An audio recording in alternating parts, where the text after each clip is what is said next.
Yay! It always surprises me when the little thing comes up and says, "You are now live." It's kind of kind of scary. Um, Hi Laura, you made it. Man, how you guys doing? How are you, Laura? How are you? Hi Karla, you made it too. Yay! You're alive. Oh, me too. Me too. I was up pretty late last night, but I did sleep. So I slept till probably 1:30. Yeah, you're on time. You're on time, Josie. Oh, you're so cute. Patricia, hi. Hi, Sharon. Diane. You had a good restful weekend. Good, Carla. Yeah, I knew you were out of town, huh? Out of town.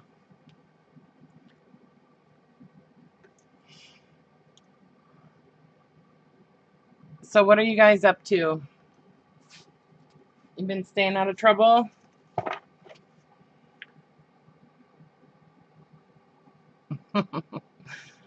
Nice. Nice.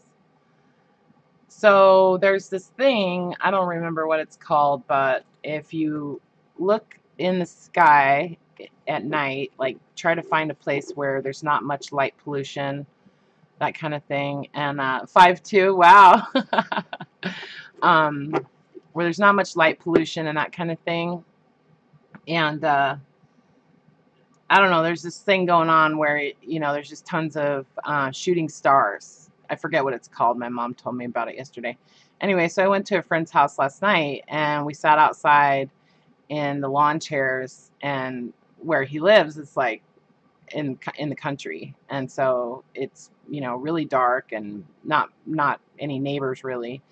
And man, I saw a couple dozen at least. It was really cool. It's really cool. It's supposed to go on for a couple of days, so check it out, you guys, if you're into shooting stars and that kind of thing.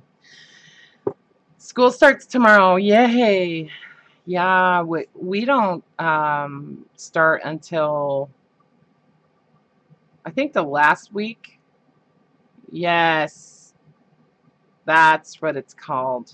Yep. Thanks, Josie. Yeah.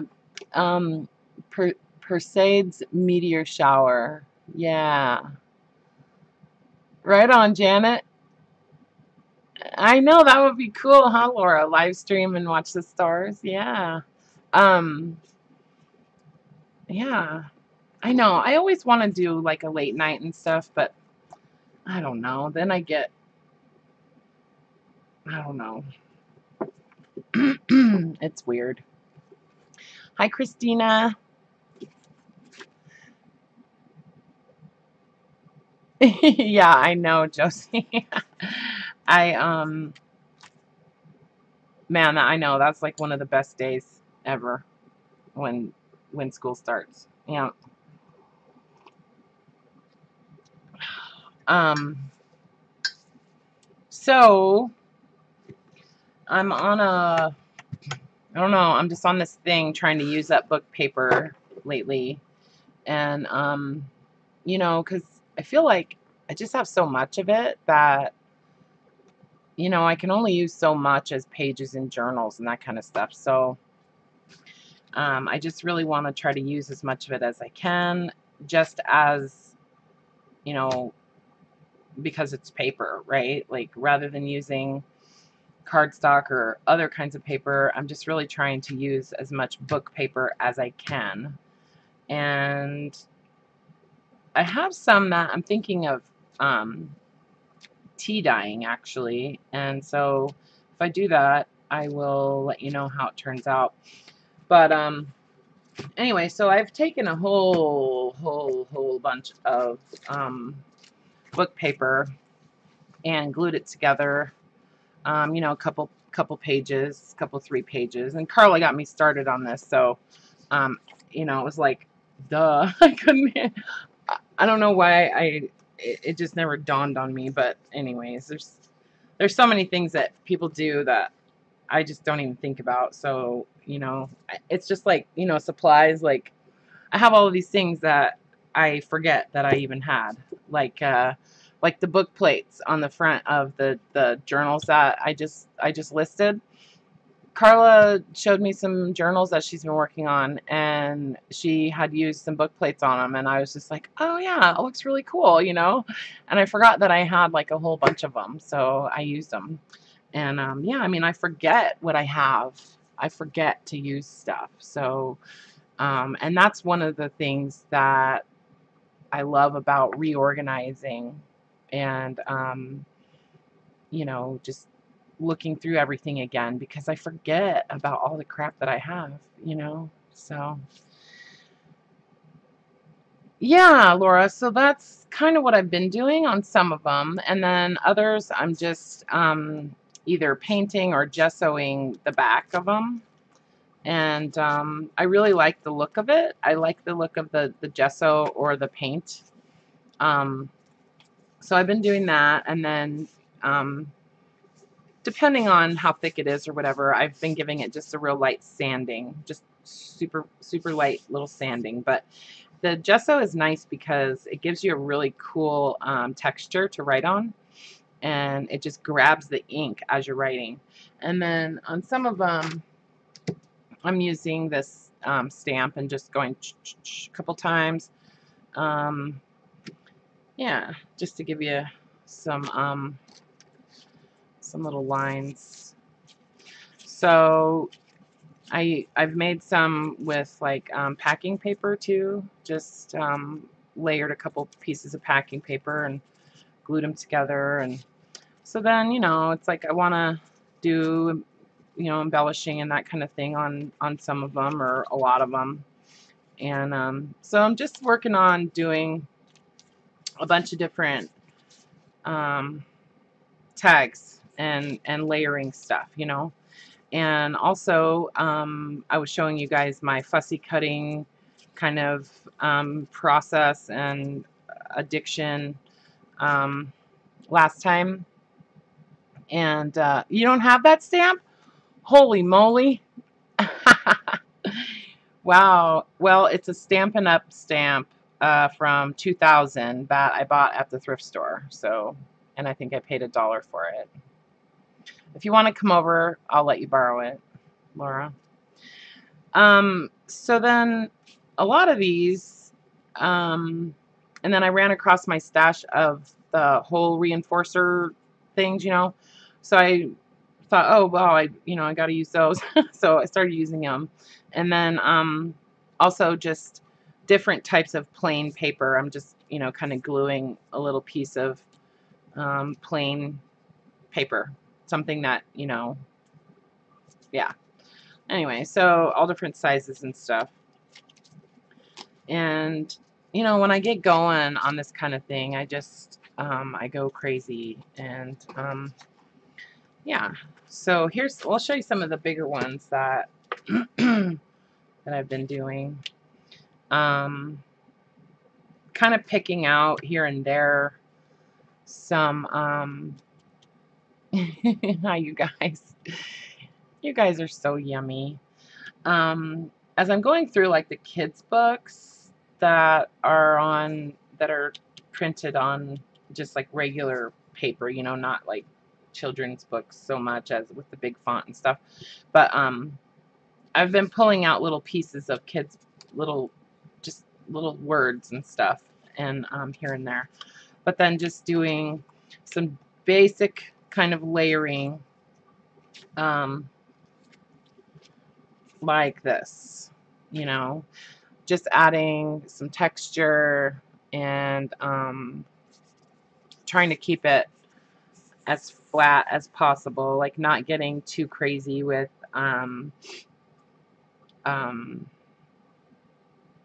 yeah, you know what I'm saying.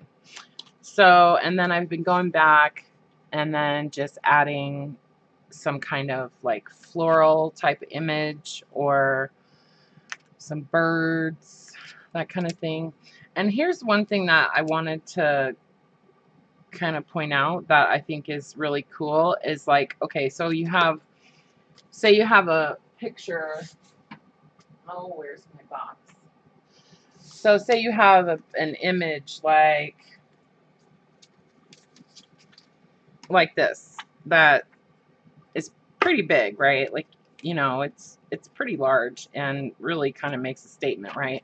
So what I started doing is just cutting this apart, right? Like cutting that flower off and then maybe cutting that flower in half and then almost creating like my own motif sort of. So, you know, I'll put one half of it here and the other half up here, and or even split it up onto a couple different tags.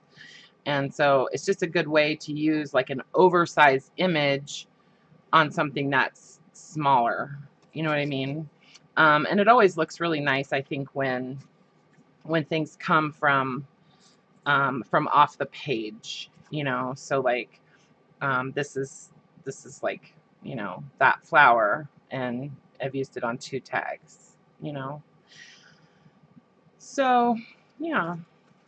I wanted to talk about that because I think that looks kind of cool, you know. And plus, sometimes I find an image that I just love, and I only have one of it, and I want to spread it around, you know. So like this peacock feather just came out of a bird book, you know. But so I just cut it in half, and it just, I don't know, I think it looks better than just taking it and slapping it in the middle of the tag, you know. Same with this butterfly. And using oversized images on a smaller space, right? Like this one, you know, kind of goes like that, and I just put it onto 2 different tags. It's the Lolly. It's the popcorn bag kit. I was thinking about changing the pictures in there on that listing because I don't know, I just don't like the picture that I have in there.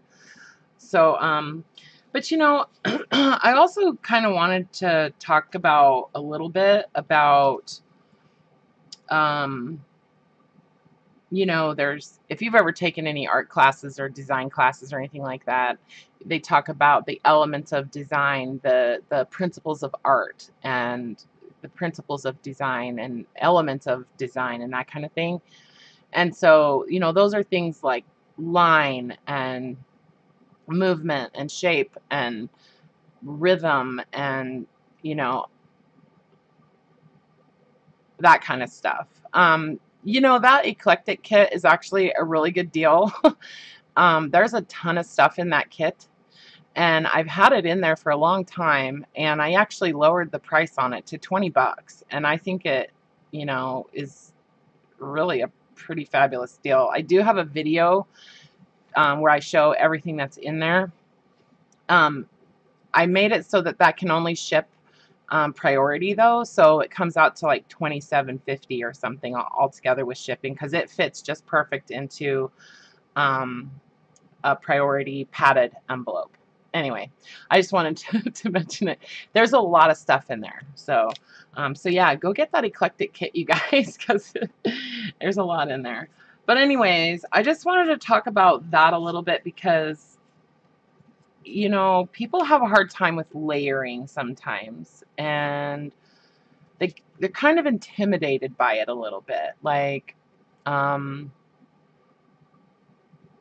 you know, they just don't think it looks good or whatever. And so I just wanted to say that, like, when you look at something that you like, and just kind of maybe start doing this while you're looking at other people's work that you like, you know, try to figure out why you like it. And I could maybe post a couple links or something that take you to where they talk about as far as like the elements of design and the principles of art and that kind of thing, so that you can start like basically critiquing other people's work, so that you start to understand why you like it, so that you can start creating things that you like. You know what I mean? And so that you have an understanding of you know, where that comes from in your brain. You know, like when you say, gosh, I just love her layering, like, or I love her mixed media pieces and that kind of stuff, because we all like it. It's awesome, you know. We don't like everything though. And so there's a reason that you like certain things and there's a reason that you don't. And 99% of the time it comes back to those basic things that have to do with design and art. So I don't know. I'm not sure exactly where I'm trying to go with this, but in thinking about layering, you want to think about pattern and texture and line and color and you know, placement, rhythm, you know, and all of those things are they kind of, once you start like looking at art using those types of thought processes, like you start to see it differently. And I mean, you could go to school for years to learn about that kind of stuff, but and I'm just kind of blabbering, but I think it would be really helpful if anybody who's watching is, you know, kind of struggles with layering. Check out on, you know, just Google it and look at the principles of design, the principles of art, the elements of art, and the elements of design, because so principles are ideas about art and design, and elements are the things that make up those principles. Like, so yeah. So I would recommend just Google those things and just read about that, and then go look at some work that you like and start looking at, okay, how does this person use pattern? You know, how does this person use line? Or how does this person use color?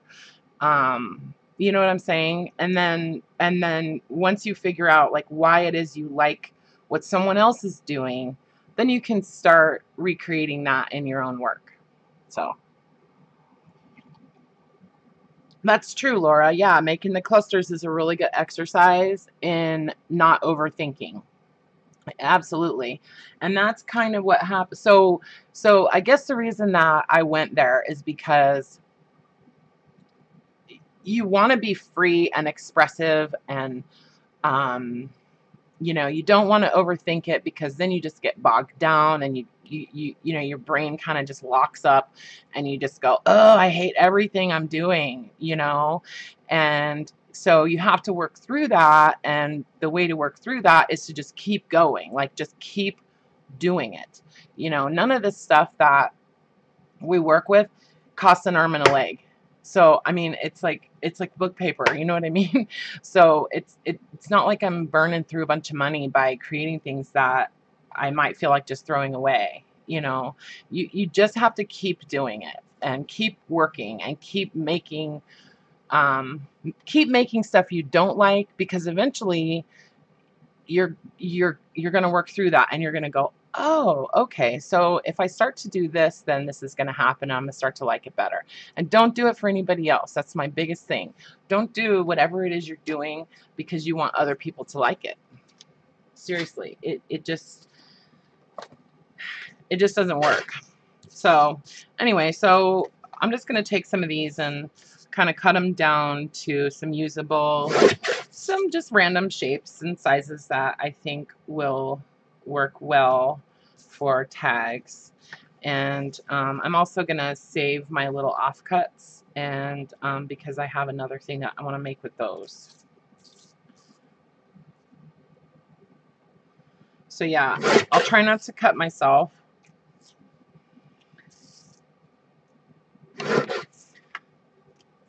I'm not measuring these or anything like that. I'm just cutting them up. And then I'm going to do some layering on these kind of as a base.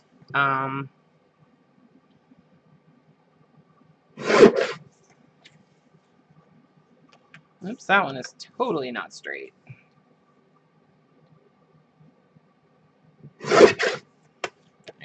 That's better.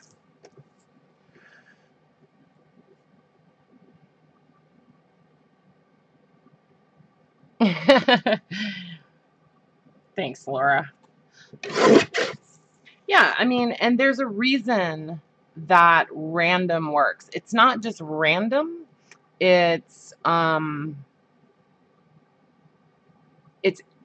asymmetrical maybe, or you know, there's always some kind of, like, if you start studying the like principles of design, you'll start to understand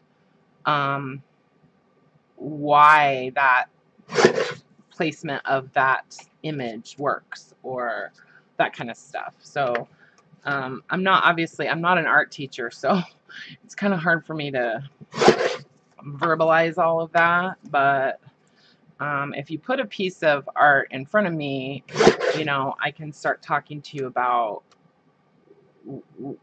those things, because I've just learned about critiquing artwork. And if you ever take a class like that, which if you ever get a chance to, it's a really good idea, and it's really helpful, because you start to see art differently. You start to you know, and what you do a lot in those types of classes is critique art, and you look at art and you start to see it differently, and you start to appreciate it differently, you know. And to be honest, like, that is kind of, I don't know, it's always been sort of frustrating to talk about, okay, well, is what you're doing art or is it crafting? Like, what's the difference between making art and making a crafted good, you know? And we know, you know, there's certain definitions and that kind of thing, but you're an artist if you call yourself an artist. You know what I mean? And you can make an altered book a piece of art. It's not a craft. I guess, you know, it has to do with whether, you know, those things are, you know, things that you use in the household, or if they stem from, you know, is this a usable item or not? Like, that's kind of how they differentiate, you know, art from craft. So, anyways.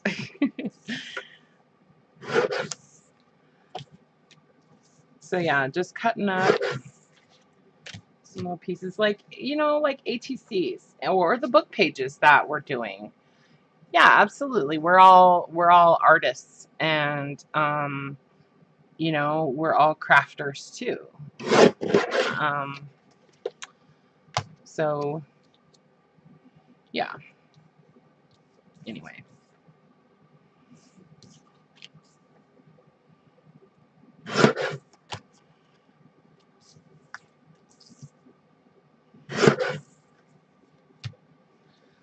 Okay, I want to do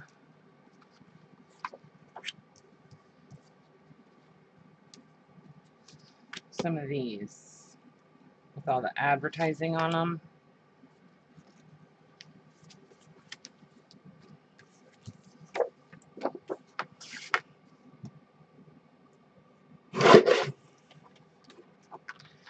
So, so what I was going to say, I started calling we're doing the book page swap in our group, in our Facebook group. And so I started calling them artist trading pages. And so, I don't know, I kind of like that. And because I feel like they're kind of like a larger ATC. you know. I mean, that's kind of the way I look at it.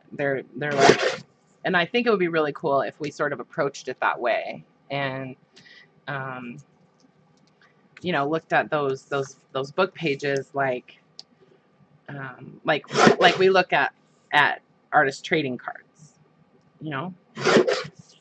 You know what I'm saying? So I tried to use like end papers on the back, on the back of a lot of these, so I wouldn't have to necessarily do anything on the back of it.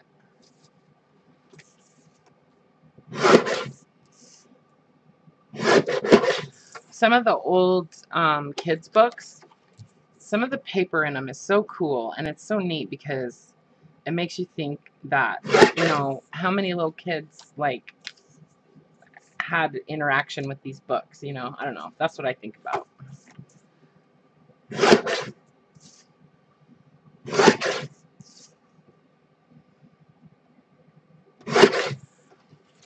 Sometimes I wish I could hear you guys.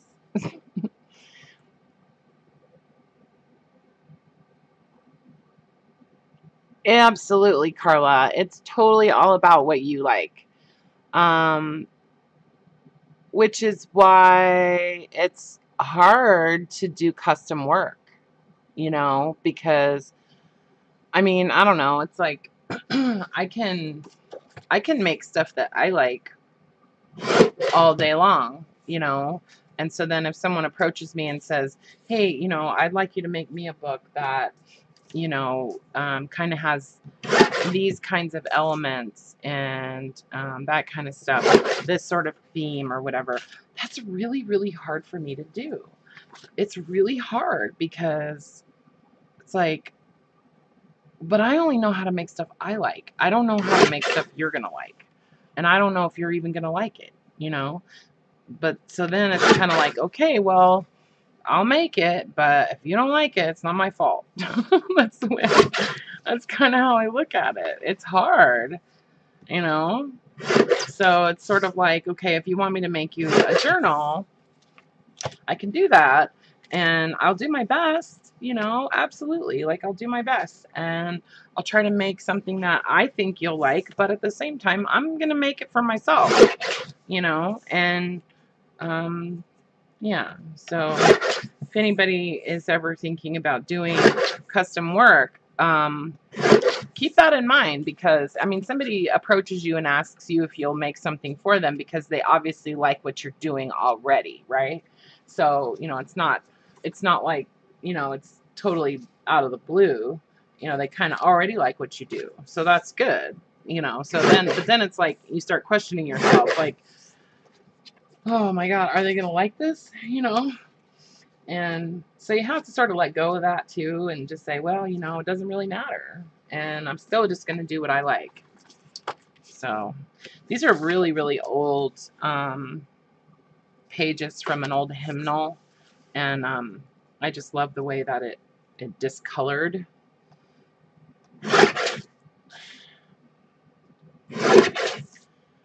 And sometimes I think it's really cool to do this because you're like preserving those pages. Like, you wouldn't necessarily be able to use this. I would not have been able to use this paper in a book. It's just too brittle. Okay, let's see. Somebody asked about, no, Diane, absolutely not. It's not too late to sign up for the book page swap, because basically all we're doing is the same thing as we did with the cluster. So I'm going to have everybody just send them to me, and then however many you send, I'm going to send you that many back. Yeah, that's how it's going to work.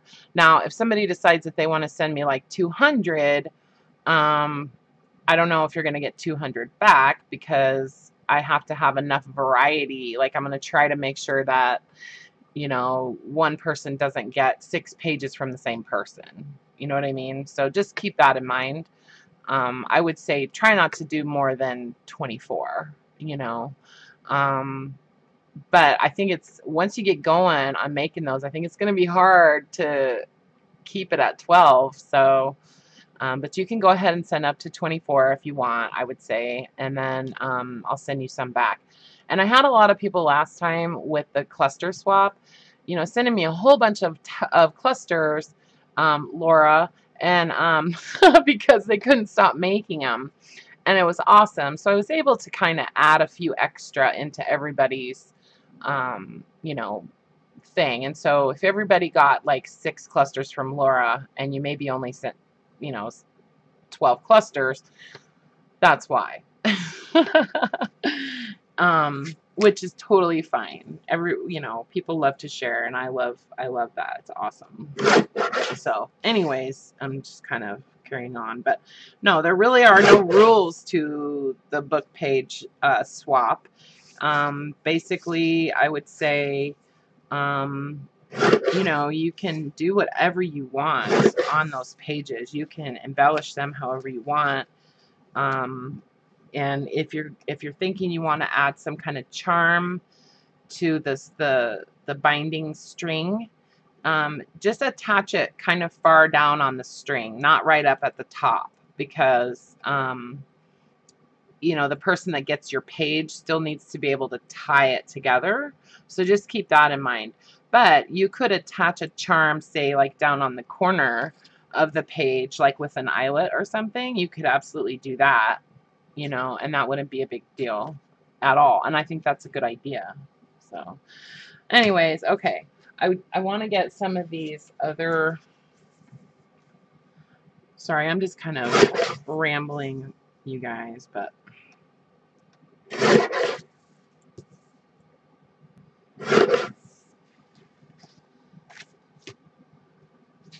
I glued all of these pages together a few days ago, and I just want to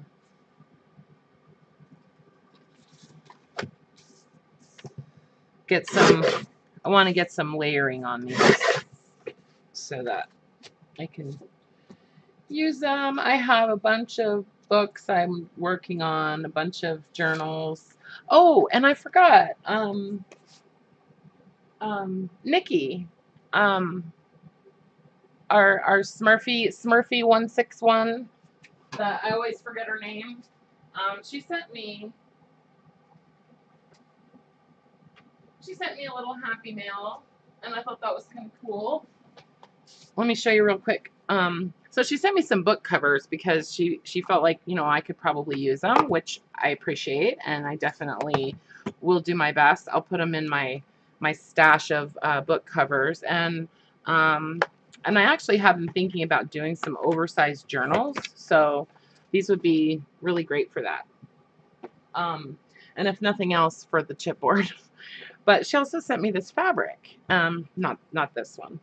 But she sent me this fabric, and it's really cool. It's almost like linen. Like, it's really, I don't know. It's just a neat texture. Like, it's kind of, it's real heavy. It might be upholstery fabric. I don't know. It's kind of heavy, but I love it. It's beautiful. Let me show you. Isn't it pretty?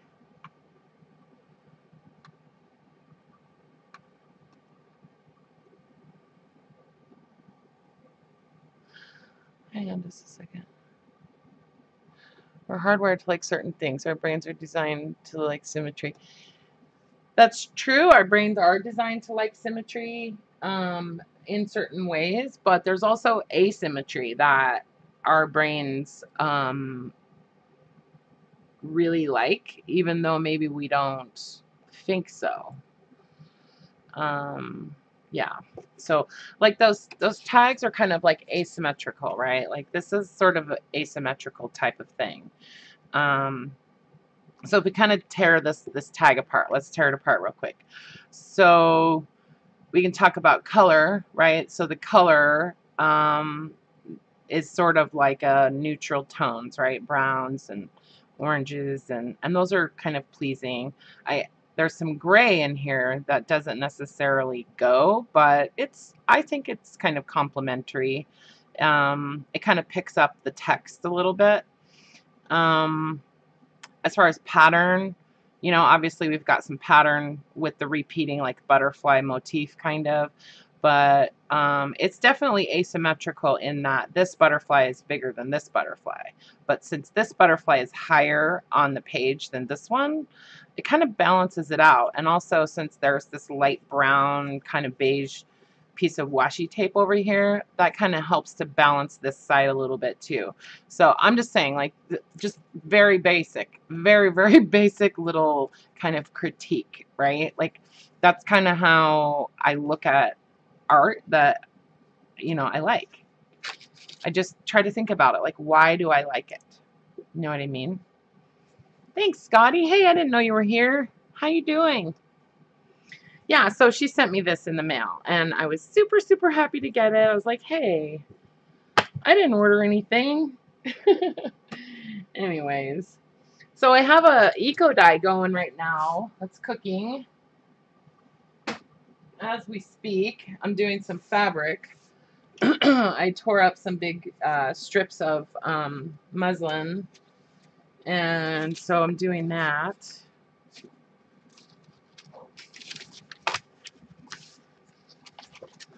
So I'll let you guys know how that works out.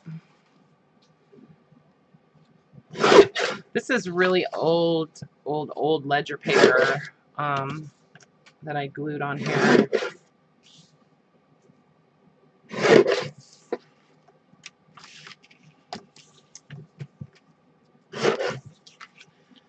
So, you know, I did a whole bunch of this where I had the whole page and I did some collaging and stuff on the page and then cut it up. So like you could go both ways. You could do this, you know, different ways. So a lot of these came out more high texture than I kind of really want right now. Like, I love these and I'm gonna use them, but I want to be able to have some tags that are more flat, more smooth, right?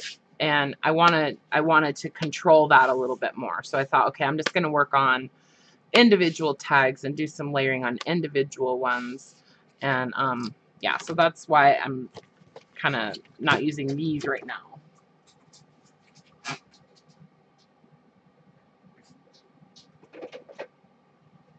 People walking around outside my house. You're watching the Justice League. You're so funny.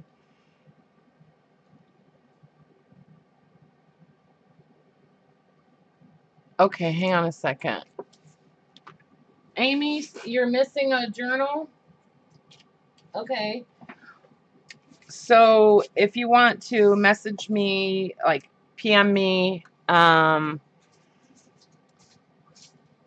you can. You guys are so distracting. Oh my god. Okay, just a second. Okay, Amy, yeah, send me a private message and let me know who was supposed to send you the journal, and let's give them. Oh, hang on just a second. I gotta get the dog. Hold on, Momo. Don't jump in that pot. Hold on. Come here.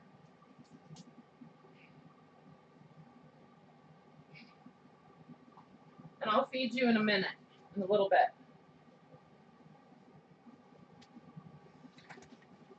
So yeah, we'll figure out who was supposed to send you a journal, and if that doesn't happen, we will, you know, we can get in touch with that person and see what's going on, and see why that didn't happen yet. And it is, yeah, they were supposed to be mailed by August 1st, so I would think you should have it by now. But if it's somebody that is out not in the US, then, you know, it could take a couple weeks. So we'll just have to see what the situation is. But anyways, okay, just a couple more I want to cut up, you guys. This is super old sheet music.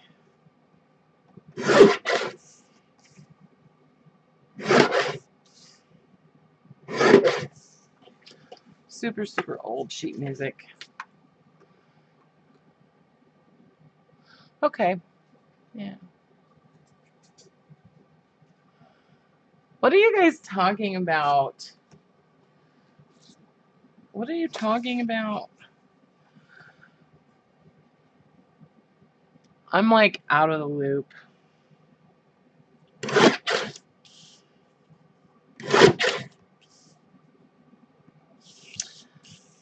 I love these edges. Okay.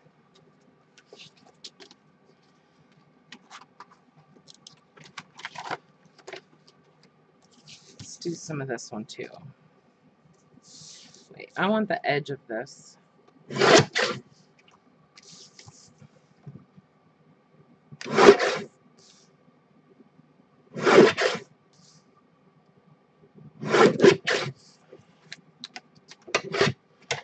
All right.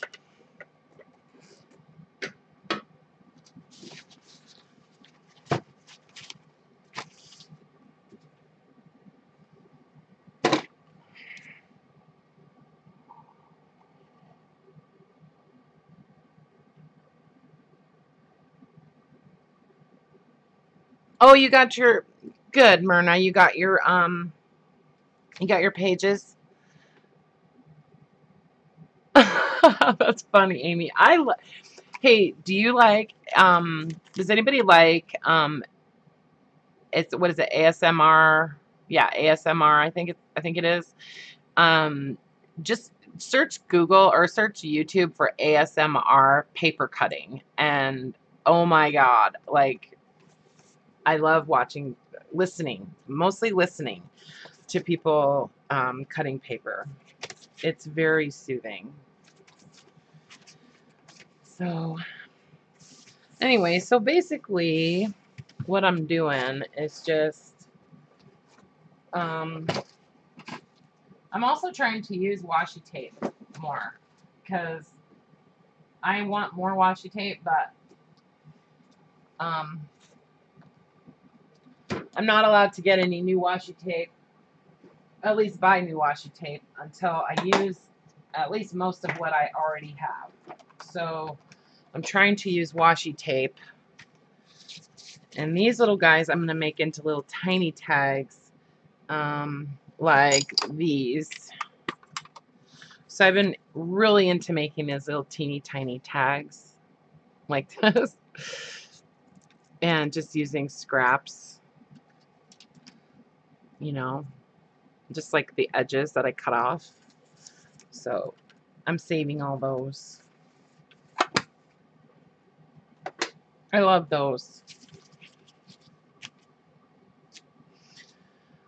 Okay, so I'm not doing any kind of like imagery or anything like that right now. Initially, I'm just gonna glue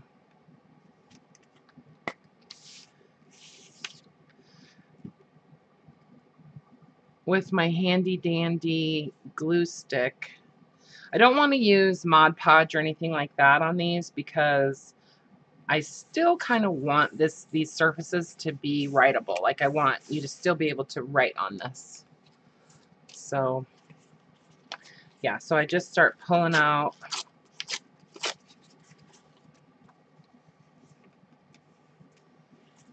just random paper from my box of random collage paper.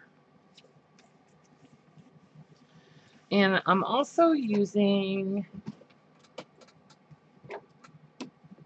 where is it?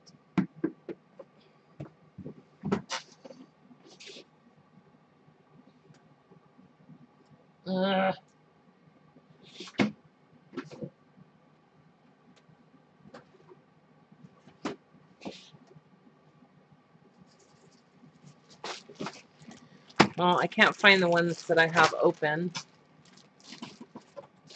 I'm using this gauze because it's really thin. It's really old gauze. This has got to be from the 40s or something. I don't know. But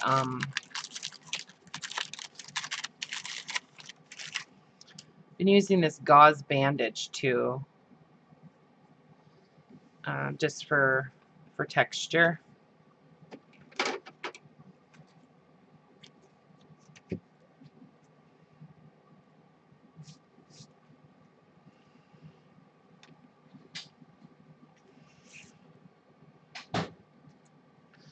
smells like finger food. I know it stinks, huh, Sammy? So in my eco dye, I'll show you guys the results if you want, like in the Facebook group or something. But I'll show you the results. So let me just tell you what I put in there. First of all, I just did a whole bunch of different plants from the yard. Okay, mostly just flowers and that kind of stuff.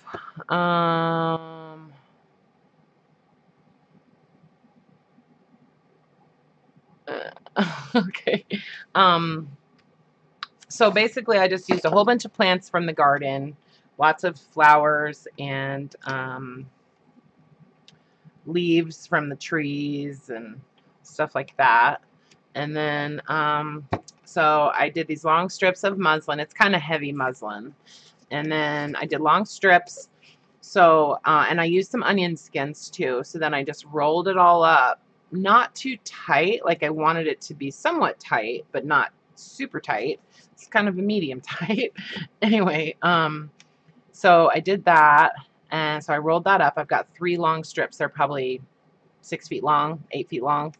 And so I rolled that all up and then put them in my canning kettle with a bunch of rusty nuts and bolts. And a friend of mine gave me a couple of railroad spikes that are all rusted. So I put those in there. And then I put a small jar of alum.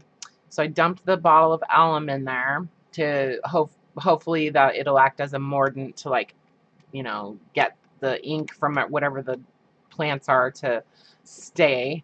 And then also I used some vinegar. And then also I've been saving all my avocado skins and pits, and so and a friend of mine also, and so I added all of those to the pot. And then what else? Yeah, so that's pretty much it. And then because now I kind of regret doing this, but because I think it's gonna like negate what I just did with the avocado pit, but I don't care. I added some dark green RIT dye to the paper, or to the bath too, because I've done that with paper and I really like the way that looks. So yeah, we'll see. And then I just have, so I'm just putting some paint and a little bit of gesso in here, and that was way too much paint.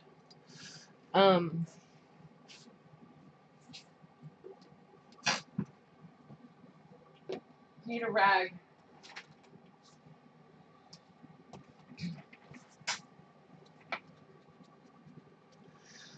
So I'm just doing this because I'm trying to sort of soften the edges, right? So just a little real thin kind of layer of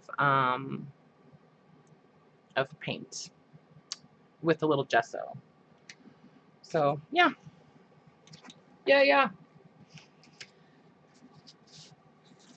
So I just sit here and do this like all day, if you know.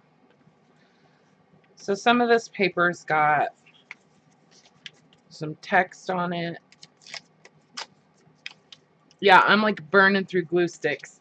Josie sent me a bunch of glue sticks, some Recollections ones, and they work great, by the way.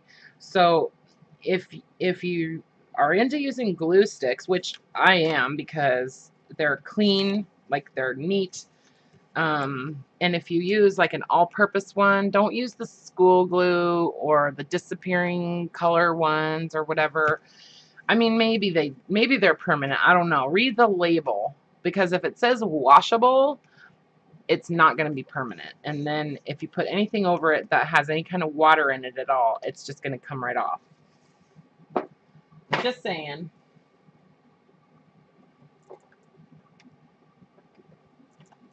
So you want to use a glue stick that is permanent, basically, is what I'm trying to say.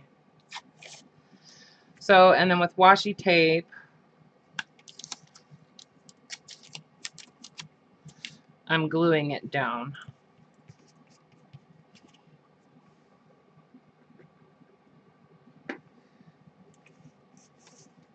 And I also want to try to use, I've got some scraps of wallpaper.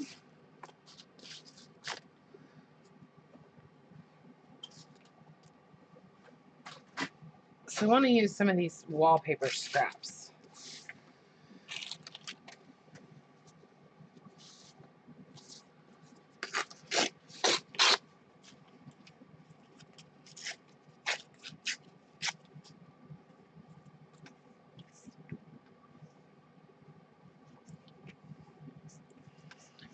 Wallpaper can be a challenge sometimes because if it's pre-pasted, then usually it's a little bit thicker and it's kind of and sometimes it's more brittle too. So yeah, anyways. And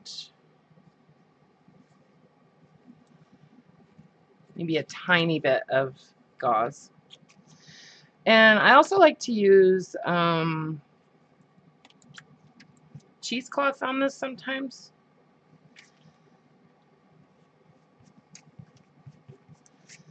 Cheesecloth is a little bit more difficult to get it to stick with the glue stick.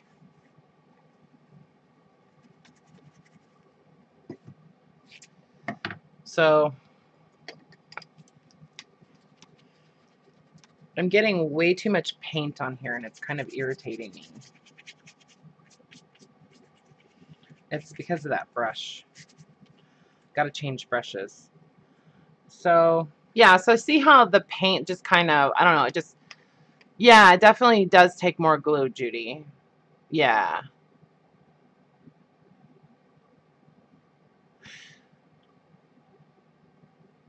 Yeah, so there's a video, okay, sorry, I'm reading through the chat and you guys are talking about the RIT dye. So I've used it on paper before. I'll show you the eco dye that I did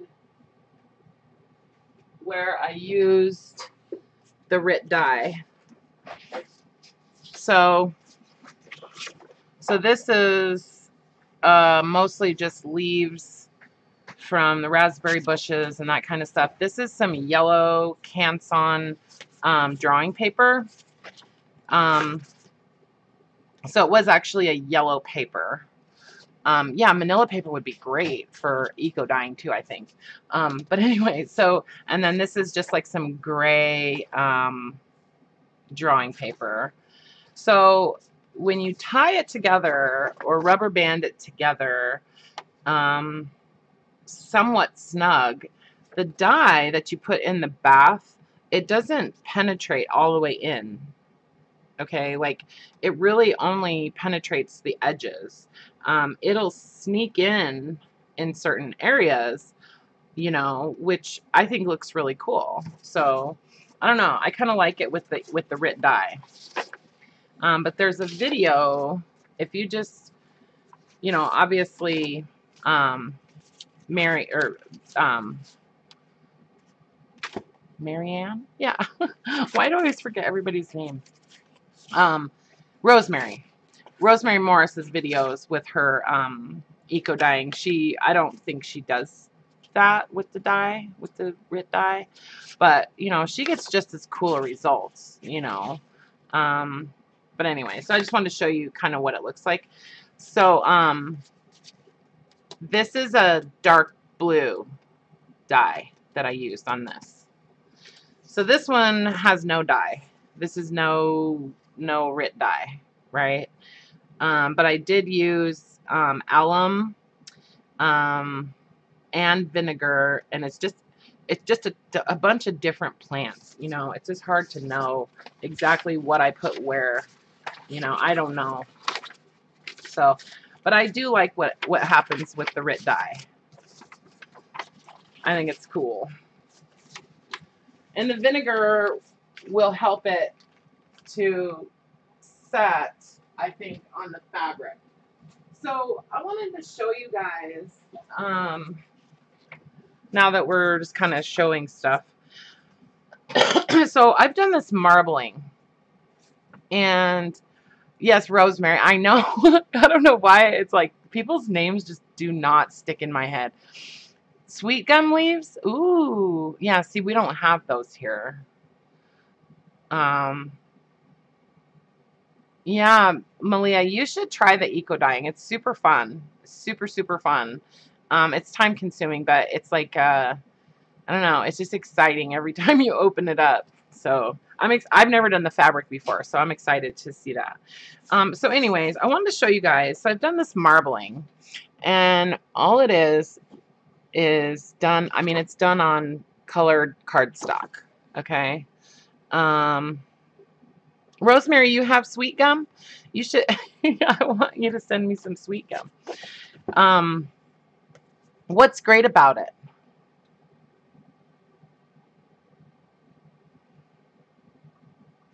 So, Amy, I was just going to ask you guys if you would like to, I know, there she is. So, that would be cool, Rosemary. I mean, I'm into it. Can you tell me, what is it is it just that it gives a good dye? So anyways, this marbling is crazy. Okay, like look at this, is on like lime green cardstock. But it's just done with oil paint. Yeah, really, where the heck have you been, Brooke? So if you guys would be into doing some marbling, I could maybe set that up and we could do it on Wednesday. I could post a, I'm doing some grape leaves right now in this eco dye that I have going. I have some grape leaves in there, so I'll let you know. Oh, does it really? Oh, Scotty, I bet that's cool. See, that's how my raspberries are. The raspberry leaves are awesome. Yeah, they come out. Let me see if I can find one.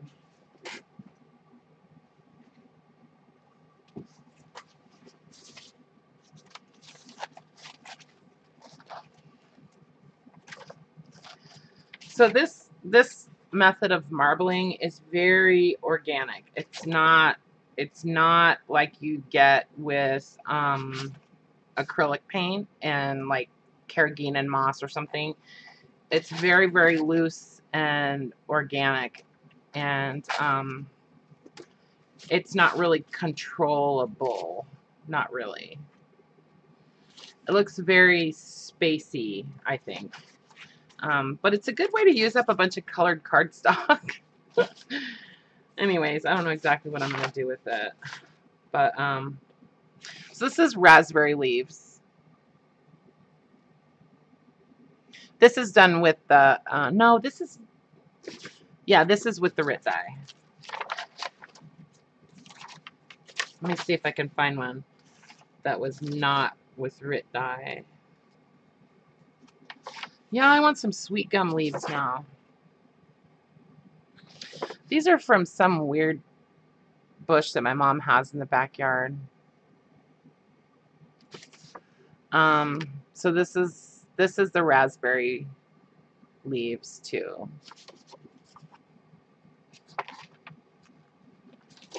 It's another raspberry. Anyways, so with this method of marbling, this particular method of marbling, it has to be oil paint. But it doesn't have to be any, and the only reason that I even have it is because I got it at a thrift store or a garage sale. But no, it has to be oil paint, and you have to use paint thinner to dilute that paint. Do you know what I mean? Okay. Oh, that would be awesome, Rosemary. I would really love that. Okay, what's going on with the... Yeah, so for the... That method does not work with acrylic paint. You don't have any oil paint, Rosemary? You know, you can get at like Hobby Lobby or Michael's or any place like that, you can pick up just like the primary colors really super cheap of oil paint. Or you can use spray paint. Yep. You can use spray paint too. Yep. Because it's oil based. Yeah, we have some hydrangea, but they're little teeny tiny, and I don't know. I didn't want to deal with them. My son has a ginkgo tree, but I don't think he would like it if I went over there picking leaves off of it.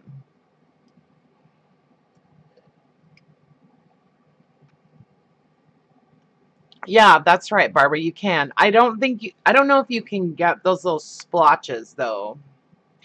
Nail polish works too, but you have to dilute it like with paint thinner.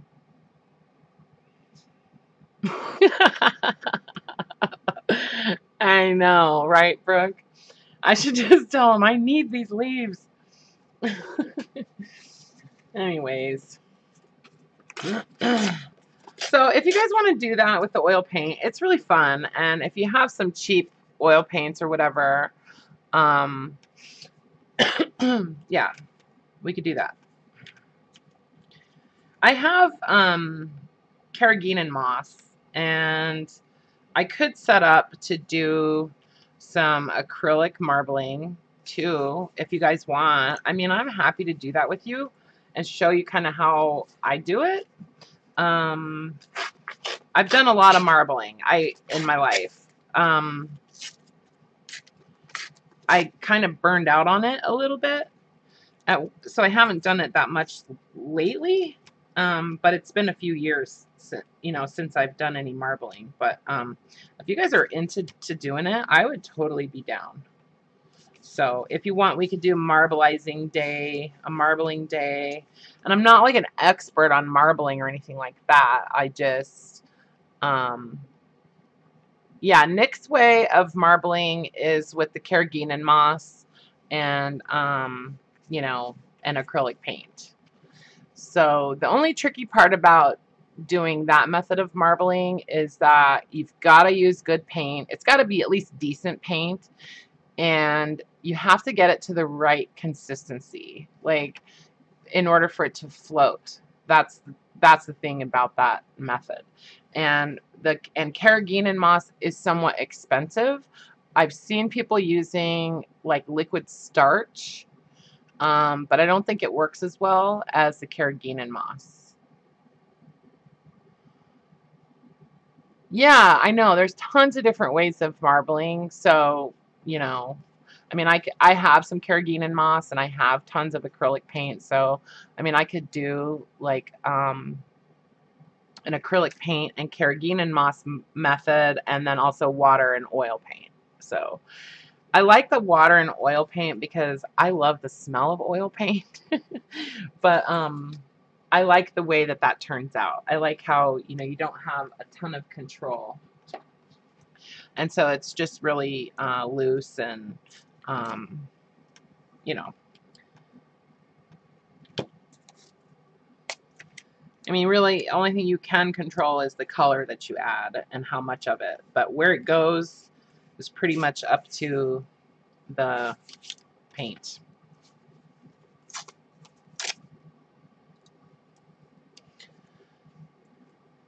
Yeah, so I'm excited about this fabric. I'm thinking I'm just going to let it kind of sit over there and simmer for a couple hours. How long do you usually leave your bath cooking, Rosemary?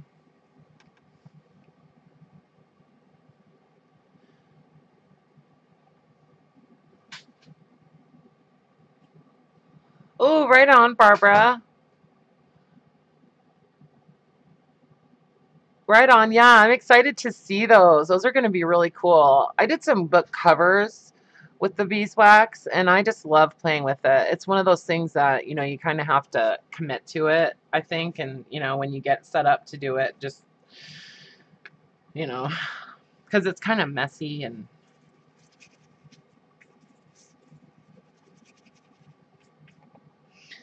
so then sometimes I'll just, if I feel like, because I need to change brushes, but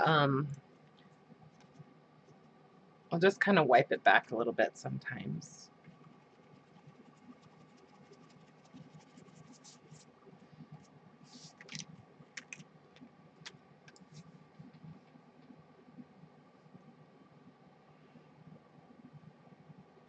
Do I use heavy paper for marbling? You want to use like a drawing paper type of paper. You don't necessarily have to use heavy paper, no, but it's not. You leave yours for about an hour, you're saying? Okay.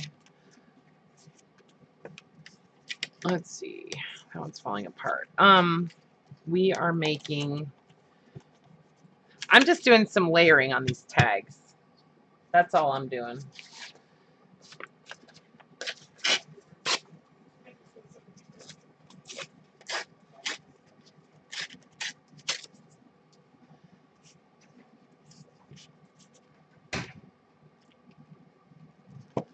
Just using up paper and layering stuff together.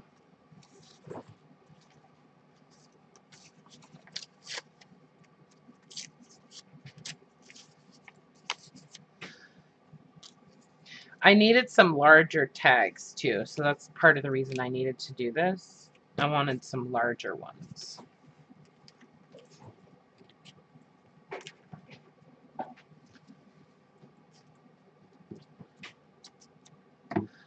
I love the way the gauze looks on here. I don't know. I just love it. I like the texture.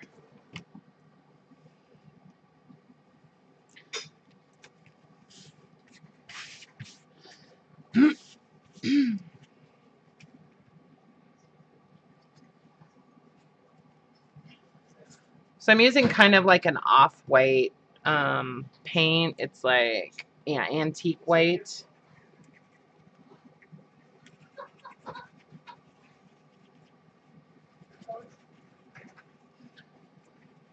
So I'm basically, Brooke, just to kind of answer your question, I'm prepping a bunch of, I know, gluing. I'm prepping a bunch of tags that I'm going to go back on and add some images and that kind of stuff to them. So I'm basically just kind of getting some bases together that I want to work on later.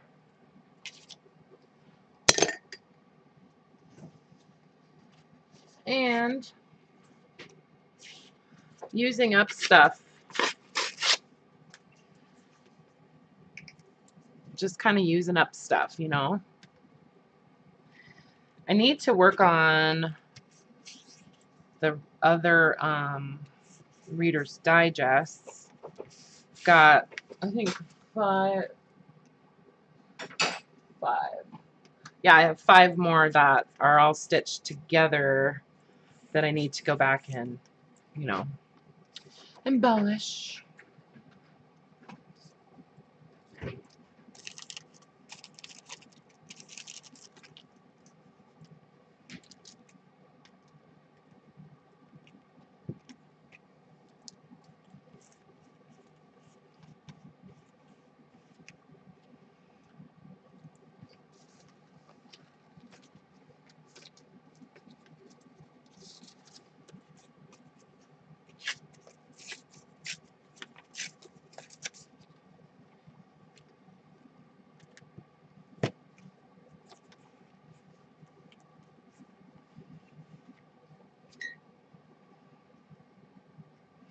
So this is gesso in this one. This is just the cheap Artist Loft gesso.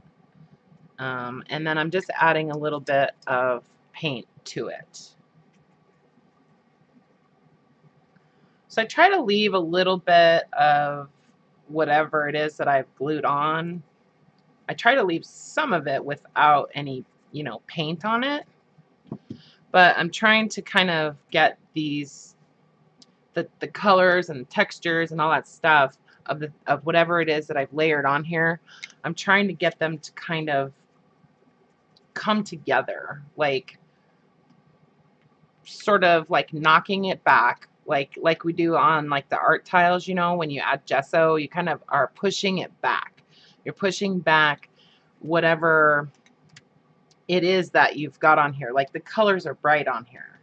Like the color on that wallpaper is bright, and I didn't really want that, but I want it to still be there. I just don't want it to be in the foreground. So I'm pushing it back by adding the thin amount of paint that's going to be the same on each layer. So it's almost making it like one layer, so that not one layer is going to be more prevalent than the other. I don't know if that makes any sense at all.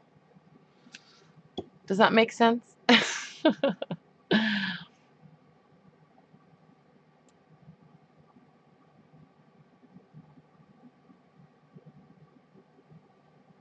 You guys are so funny.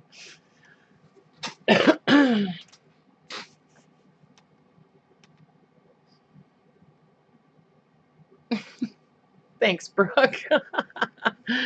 Thanks, Karla. I didn't know if that. Sometimes it's like I have it in my head and I know exactly what I'm trying to say, but it doesn't always come out. And that's kind of one of those things with layering that I think sometimes people have a hard time with is you know, you can fix anything. You know what I mean? You can fix any mistake. You can put some paint on it, and it's like it wasn't even there, really. You know, I don't know.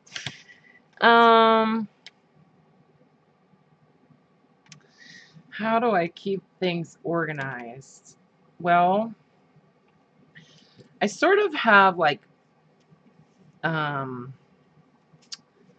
project areas or something like that. So like this, what I'm pulling from right now is this box that, see, it has all these little boxes inside of it. It just came this way. It was a box that I got something in. I don't remember what it was, but it had all these little boxes inside of it. See, they're all separate little boxes. So it kind of had like these natural like dividers. And so everything that's in here is stuff that I use for collaging. You know what I mean? That's yeah, so that's what's in here. That's one way of kind of keeping things organized. Now, I also have a tray that usually sits on top of, that's all the little tiny pieces. So that's all the big stuff. I try not to break into that unless I don't have whatever it is I'm looking for in the small tray. Like I'm trying to use the small tray stuff first, and then I go to that like secondary, because I pretty much have everything that's in that big box. I pretty much have some of that in the small tray, but I wanted larger pieces for this, so all I grabbed was that box. I didn't grab the big tray or the tray that goes with it. Yeah. So the idea with this is that I just want some layering on these tags because we like layering and it looks cool, and I want to use more paper. I want these to be flat-ish, and I want to use washi tape, and also I want a place where I can put some images that I really want to use in a different way. You know, I mean, I've been just basically stitching them on to my tags, and I'm kind of getting bored with that. So I'm also trying to soften some of the edges on here.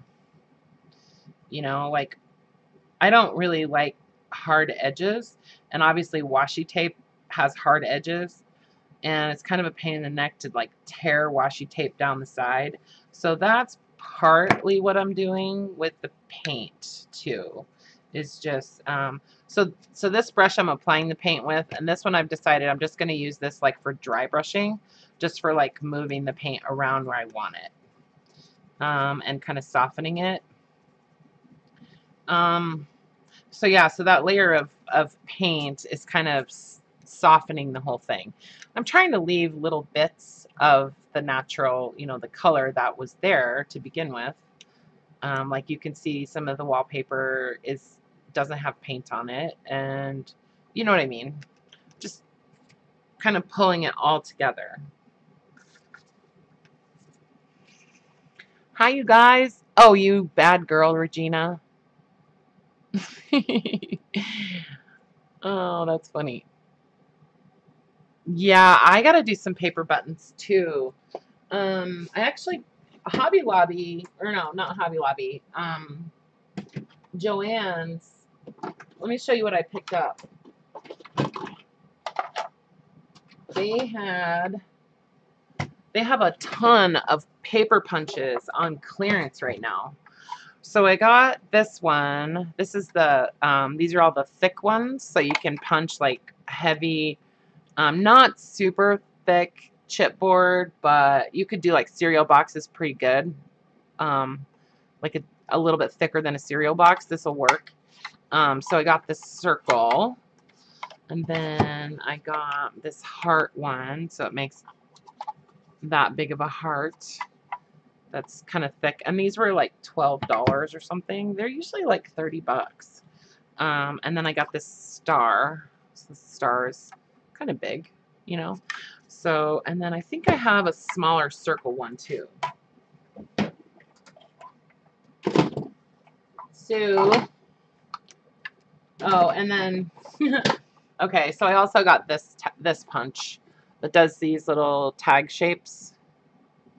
And it has a little like eyelet setter right there, but you know what? It doesn't work. Especially not with the eyelets that they give you. So yeah, so this has those two punches, and then at the front right here it has the little where you can stick the tag in and it'll punch the hole for you. So yeah, their punches were buy one get one free.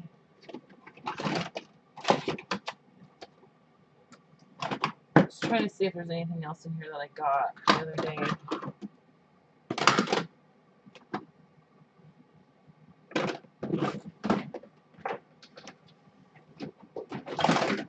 Oh yeah. Where's that other one?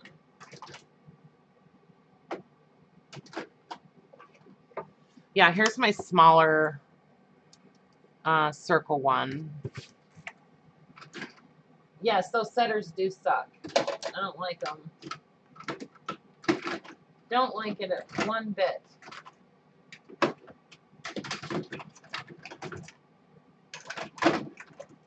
I have too many punches, you guys. I thought I got another butterfly, but I guess I didn't get the butterfly. I have enough butterflies. Anyway.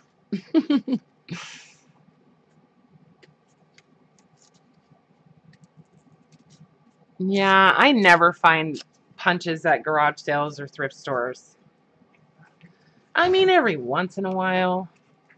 I've heard that, oh, what's that place? Not Ross, but, this other store that's kind of like Ross.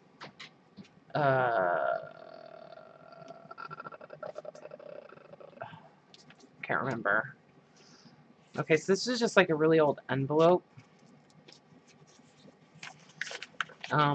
Yeah, what's that other store that's like Ross, but it's not Ross?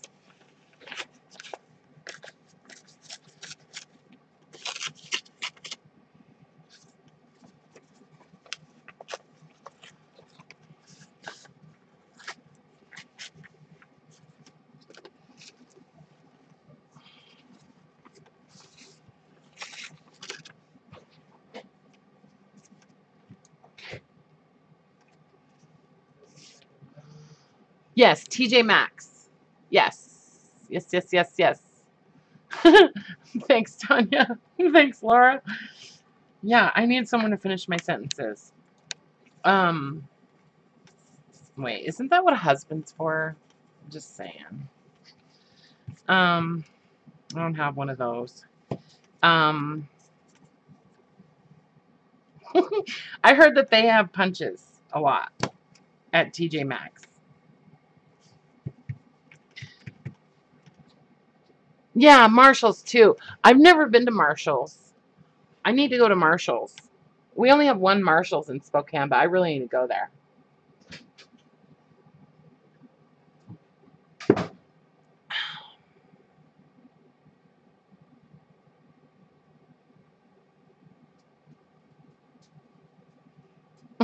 That's funny.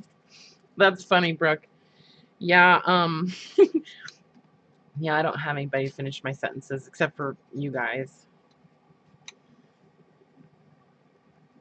Oh, I wanted to add some, I want to put some, what you call it, on this one, but I don't know, I was thinking about maybe adding some lace, but then it starts getting too thick when I add lace, so I'm not doing that. That's why I like this gauze. Plus you can kind of like squish it around, you know, and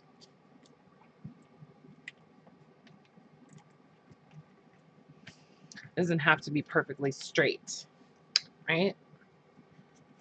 And then you can really pick up the texture of it with the paint or the gesso.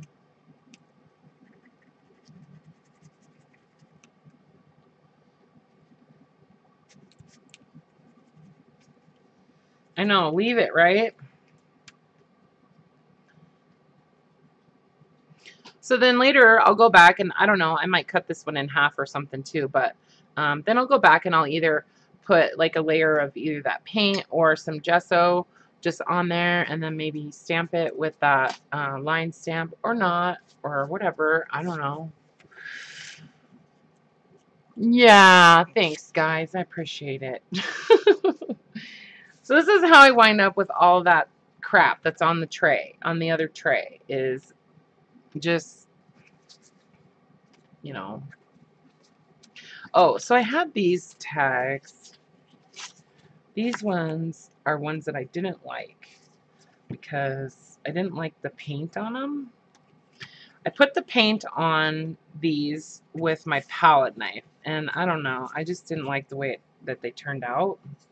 So I wanted to layer a little bit more stuff on them.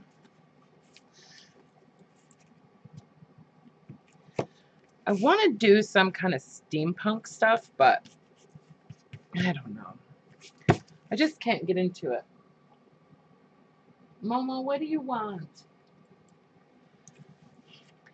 Okay, any of you guys that have a dog, does your dog ever give you a guilt trip?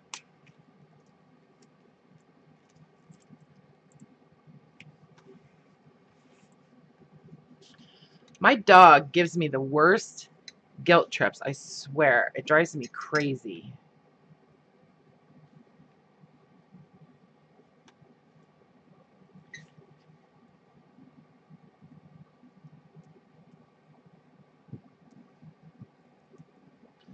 Do they? What the heck? It's like okay, so she stands there like around the corner from me.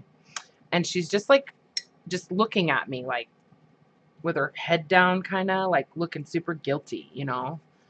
And I'm kind of like, what? Like, I'm thinking, okay, what'd you do? Did you poop on the floor or something, you know? She didn't do anything. She didn't do anything. I don't know what it is. Like, she's just looking at me, you know? So I'm thinking, okay, well, maybe she needs some love, you know? So I go pick her up and giving her love and hugging her up and stuff. And then I put her down, and then she stands there still, just looking at me like,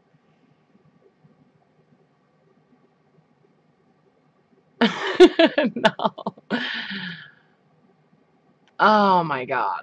Does anybody want a Chihuahua? A 14-year-old Chihuahua that likes to give me guilt trips?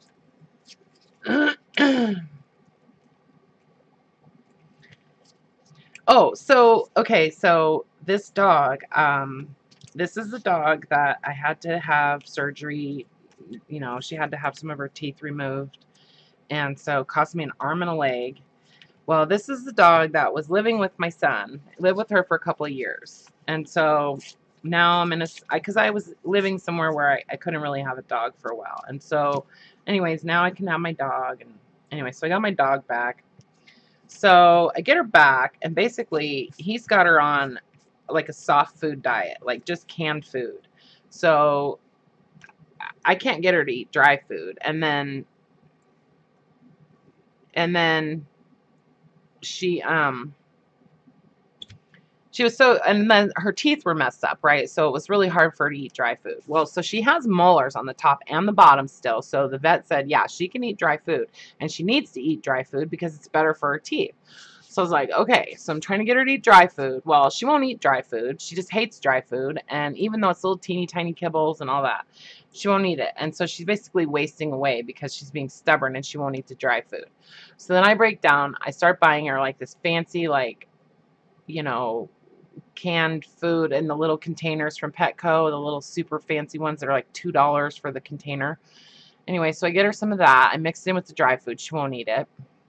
So then I'm like, okay, well, I just have to give her that. Like, I have to give her some. Oh, the vet tells me, you know what my dog will eat that when she wouldn't eat anything was deli meat. Like, give her deli turkey. And I'm just like, okay, so now I have to give her turkey from the deli, you know? So I had some in the fridge, so I gave her some deli turkey. She damn near ate my fingers when I was feeding it to her. Like, she's starving because she's being stubborn and she won't eat. Anyway, so then I was like, yeah, no, I'm not doing that. So I took a couple little pieces of the deli turkey and I put it under, I know, I put it under the canned food that she was still refusing to eat. That was super expensive. I know, Malia, but this dog only weighs 4 pounds. She weighs 4 pounds. Okay, she doesn't have that much weight to lose, you know? Anyways, so now, so after about, I know it's horrible for a dog. Absolutely, it's horrible for a dog. So I know that. So I couldn't believe the vet told me that anyways, but whatever. And I was always thinking, yeah, if she's hungry, she'll eat. If she's hungry, she'll eat. Well, she wouldn't, you know? And so now I finally have her to where I give her so first of all of her food is grain free. So there's no grain in any of it because she was throwing up too. That was the other part. That was the other part of her problem, was that she was throwing up constantly. So now I have her on grain free, chicken only, or maybe some fish. And so now the dry food that she gets is all grain free and it's really good food. And she stopped throwing up. She gets the dry food mixed with a little bit of the canned food, you know, together. And so now she'll eat all of that. And so, yeah. Anyways. But yeah, she would have just wasted away. Like, she was starting to, like, not even, like, she was walking sideways because she was getting so weak from not eating. I had to get her to eat something. So, yeah, I used the turkey to get her to eat. She's spoiled.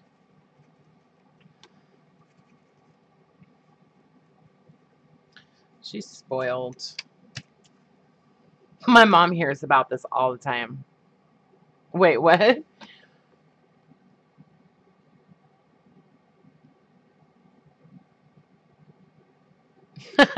Yeah, green beans. I know my mom's dogs love like broccoli, and my mom has chickens. Oh my God, you want to talk about spoiled chickens? Oh my God. Yeah, your dogs like broccoli, Rosemary? Yeah, my mom's dogs love broccoli. It's super funny. So my mom, she goes to the, so she cooks quinoa for her chickens. She cooks quinoa, other kinds of like high protein grains. And so she gets them like, you know, the best like chicken food you can find. And then she buys like the little like grubs. They're like all these different types of bugs, like dead bugs. So she buys those. And So she feeds them those little grubs, like a little handful every day. And then and then so then she cooks the quinoa. So this is what she gives them every morning. She gives them chicken food, some quinoa, some of those bugs, and then she buys salad for them. She buys like romaine like salad for them. You know what I'm saying? That's what she feeds her chickens. We get 3, 4 eggs a day. She has 4 chickens. I'm not gonna go get a chicken. I mean, I would. I'll go get the snake. I show you the snake. I might lose Karla and a few other people. And Scotty. I'll lose those 2 if I go get the snake.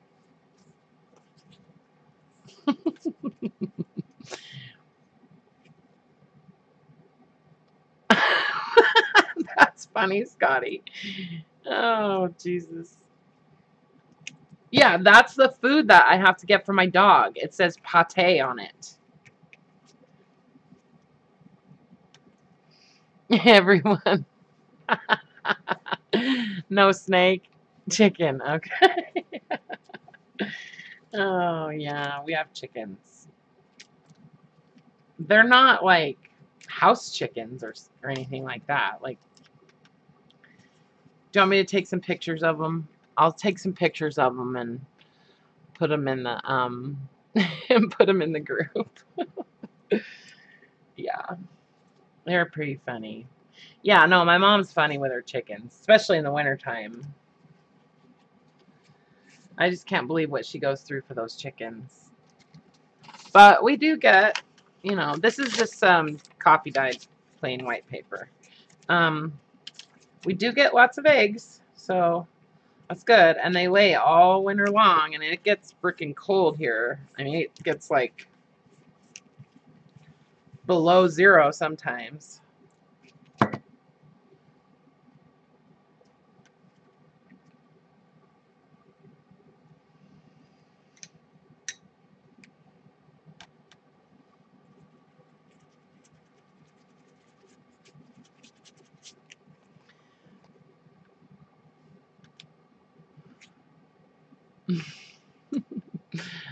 I need some coffee. That's what I need.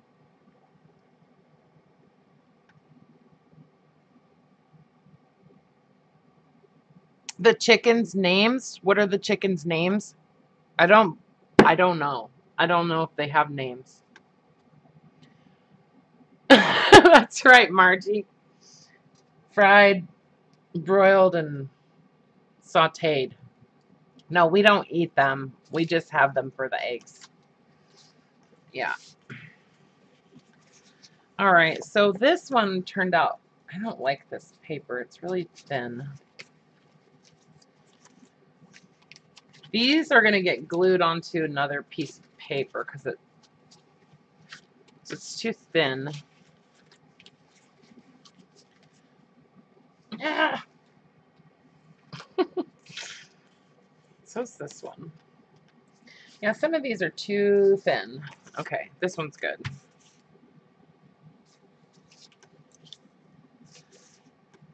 So I'm trying to use like different tones of, you know, color in here too. So, you know, that's part of my thought process here. I'm trying to pull in all those different kind of shades of brown or beige or whatever.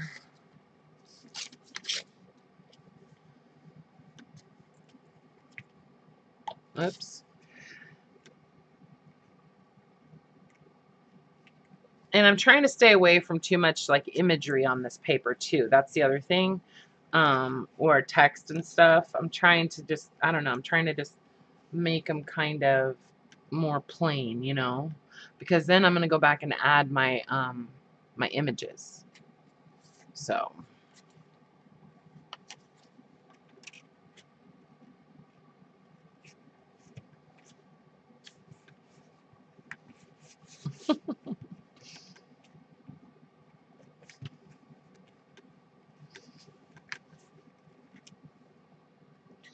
So I'm thinking about drying a bunch of leaves. I know you guys that have done like eco dyeing, you use dried leaves, right? People have done that. You could do that, right?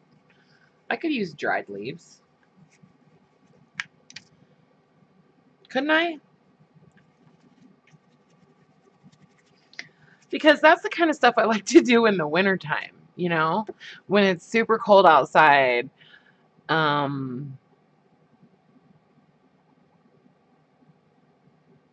Yeah. Okay. Okay. So that's something I could do. So in the fall, yeah, I could just go around and pick up like dry leaves. I'll just have like bags of dried leaves in the garage. My mom will love it. So I did some of my tomato plant leaves. Yeah, this is that dye's been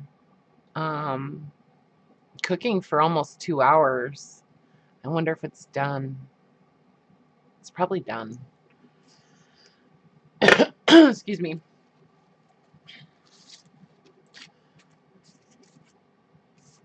Oh, I love my airplane maintenance book. Aircraft maintenance.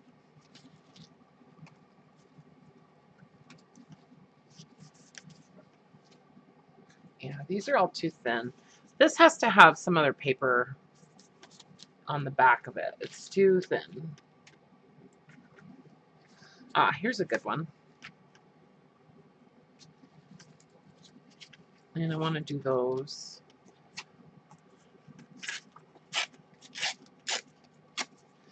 So I think it would be kind of fun to do a swap in our group of scraps. Just a scrap bag. What do you guys think? Like scrap paper, scrap fabric. So you could do like a bag of scrap paper and a bag of scrap fabric. I think that would be awesome. I would probably do like, I don't know, I could probably do like 10 of those. Do you guys want to do a scrap swap? Because everybody loves scraps, right? And you get sick and tired of your own scraps. I'm tired of my scraps. I want someone else's scraps. So, do you guys want to do that? Let's do it. Okay. Let's do it.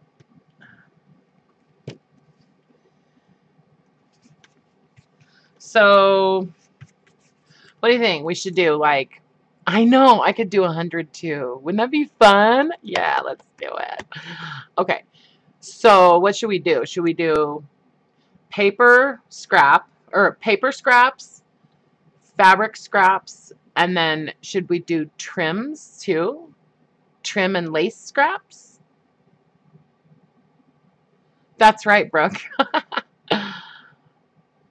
Yes. Yes, yes, yes. Okay, so what should we do? 3? Tell me what to do, you guys. Tell me how we should organize that because I have to be very specific. So 12 by 12 is not a scrap, Laurel. I'm just saying. That's not a scrap.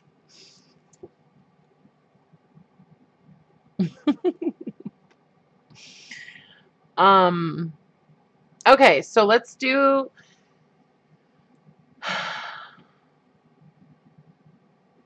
because I don't want to do fabric and paper, you know what I mean? But also trims. I think trims would be fun. Should we just include trims in the fabric? We could do 3 separate swaps. I mean, I don't care. Yeah, I think we could do 3 separate ones. I think we need to, so should I set it up as 3 separate swaps or 1 swap and then you just decide what you want to do? Like if you're going to do paper or fabric or 3 separate? You did. Margie, that's funny. That's funny. I know that happens to me all the time. Right. Okay, well, we can do 3 separate swaps. Hey, I'm down. I'm into it. I am totally into it. So yeah. So I'll get that posted in the next few days.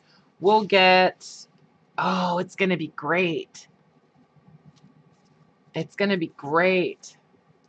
And then you can just swap whatever you want. You can just put whatever you want for scrap. I mean, it's kind of like a flow thing, but really, let's make it scraps, you know? Everybody has scraps, you know? I mean, I have all that junk journal salad scrap I've been trying to get rid of. Nobody wants it. Oh.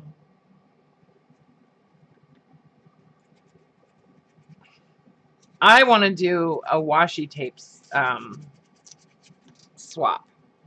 I think washi tape swap would be fun.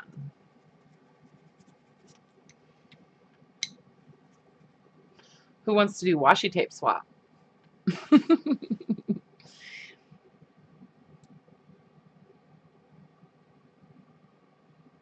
Whatever scraps you have. Okay. So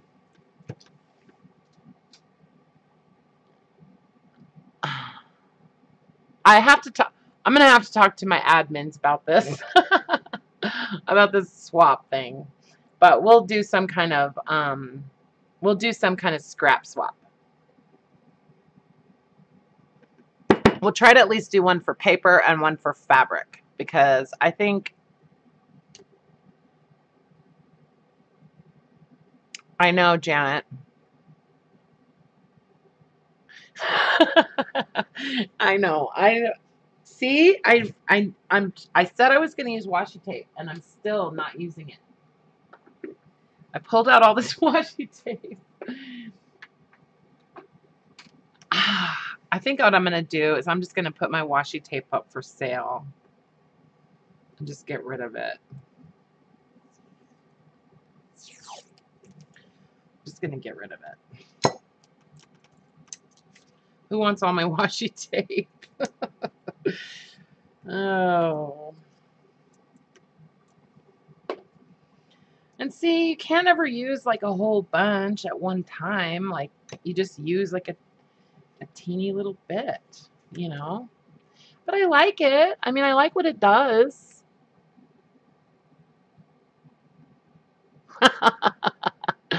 I know. I know, Malia. That's the thing. It's like, if you have to get good washi tape. I've had some crap washi tape, and it's no bueno. I know. It doesn't stick. It doesn't stick. Even good washi tape sometimes doesn't stick. So I want some of those ones from Washi Wednesday. That's what I want. I want some Washi Wednesday washi. Really bad. But I don't know. It's like I can't justify buying it because I don't know. But I love the little flower ones. Like all those little, what are those called? The ones where they have like the individual flowers. Those are awesome. I want some of those, but you know, I don't know. And then they offer free shipping. It's like $58 you have to spend to get free shipping. So, anyways, I'm going to sign off, guys, because I want to go check that, that dye. You know, I'm excited. I want to get into it and see if it works.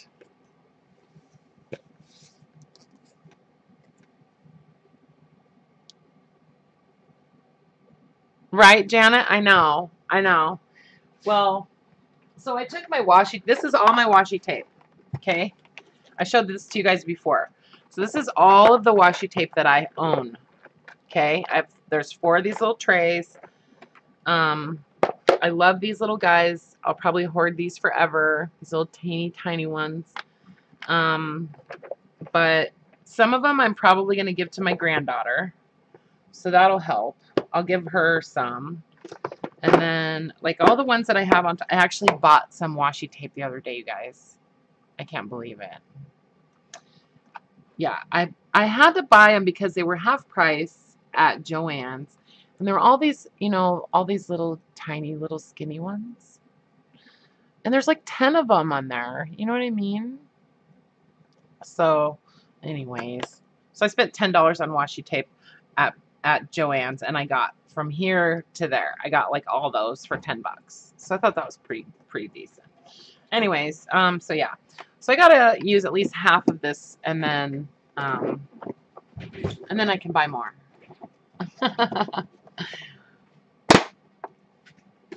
All right.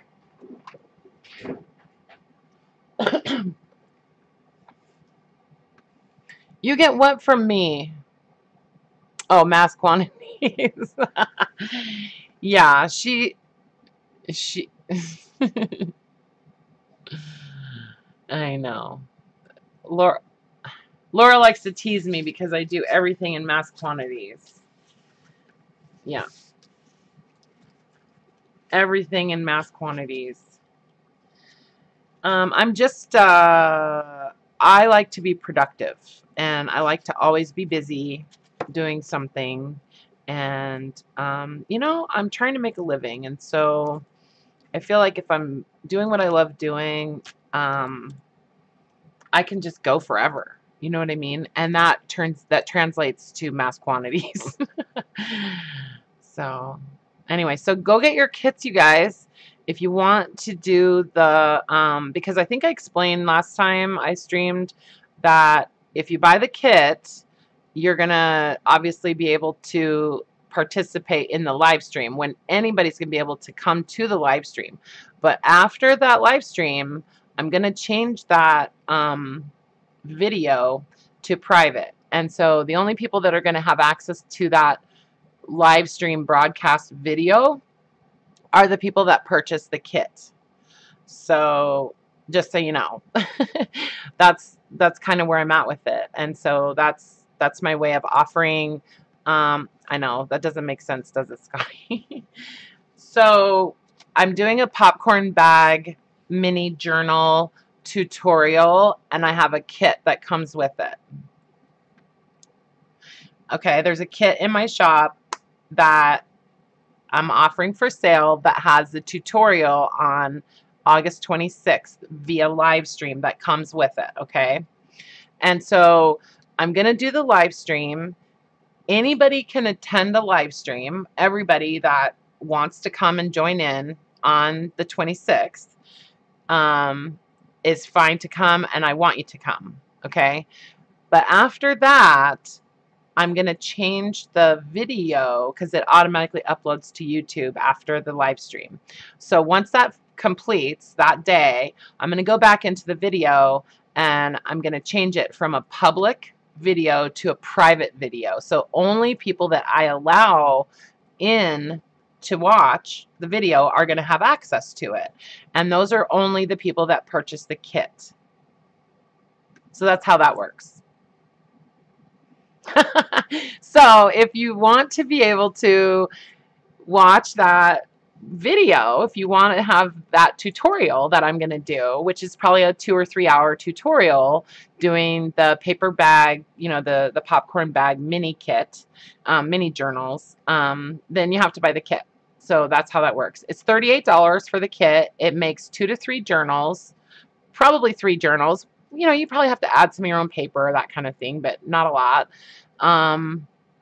I've basically included everything you need in there to make those journals. And then it's free shipping. So the $38 gets you the tutorial, like unlimited access to the tutorial video, the kit, and it comes with free shipping. So yeah. All right, you guys. So I think I have like 9 left in the shop right now. If that gets much lower, I'm probably, depending on how many people still want them, at that point. I think some people are maybe waiting to, you know, like maybe for financial reasons or whatever, to purchase it. But, you know, once, I mean, it's the 12th now. So anyway, just saying, if you want one, let me know if they get close to selling out. I need to know how many more I need to make. That's all. Because I don't want to make a whole bunch of them and then, you know, yeah, there is a lot in that kit. There really is a lot in those. Yeah. So anyway, and I think that's what I'm going to do with all of my tutorials, I think, from this point forward. I'm going to get a little bit more focused on that and try to pull that together. And, you know, because I really like the idea of offering a kit with a tutorial. So, and plus I love doing the live streams much more than just talking to myself in a video, you know. It is a really awesome group. I really love that group. And I wanted to remind you guys, I've said this, I posted that in there today. You can add your friends. Add your friends. If you feel like your friends on Facebook are a good fit for our group, you know, add them. You know what I mean? Just do it. You know, worst that's going to happen is they just unfollow the group or leave the group. But you can add people, and you know, if they want to, you know, participate, we need the more the merrier. You know what I mean? You're too chicken to live stream. You know, you could try just live streaming to the group, Brooke, on Facebook. You know, I just Tracy Fox, she just started a new group on Facebook. So if you guys are interested, Foxy, I think was it Foxy Journals or something? Anyways, it's Tracy Fox's group on Facebook. And she just started that up a couple days ago. And she's kind of gearing that group towards, you know, helping people get started on Etsy and YouTube. And so, you know, I told her I would help her out a little bit, you know, because she's in the UK and, you know, I'm here. So I told her I would help her. And so if you guys are interested in, you know, either helping other people with either their Etsy or their YouTube, join her group, and then, you know, offer up as much help as you can. Or if you have questions or you would like assistance with that kind of stuff, you'll probably be able to find it there. So, because she's right on. I mean, Tracy knows what she's doing when it comes to Etsy and YouTube and social media and that kind of stuff. So, anyways, hi, Care. How you doing? I haven't seen you much lately. Yes, yeah, definitely. Kate, her group just got started, and so what she is doing is she's planning to live stream. She's planning to live stream to her group rather than to YouTube. So that's what made me think about it. The tutorial day is the 26th, August 26th. Yeah, at 4 o'clock. Yeah, 100 subscribers on YouTube, but you don't have to have 100 people. If you want to live stream on Facebook through Facebook Live, you don't have to have, there's no requirement.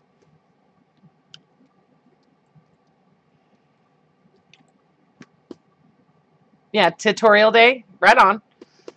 I like that. Boobtorial, we'll call it a boobtorial. No, Jessica. Okay, you guys. Yes, I said boobs. Okay, I'm going to go pull my fabric out. Boobs. Yeah.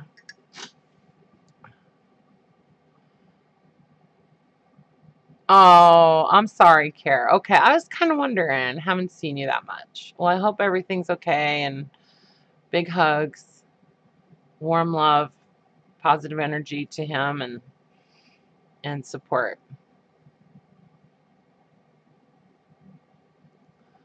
Well, I'm glad you got to come and say hi today. Okay, you guys. Well, I love you so much, and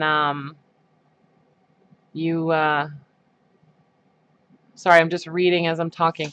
Anyway, you guys stay out of trouble, and I will see you on Wednesday. And I'll post some pictures of my my eco dye results, regardless, however they turn out. And I might do some marbling on Wednesday. So, all right, guys, take care. Love you.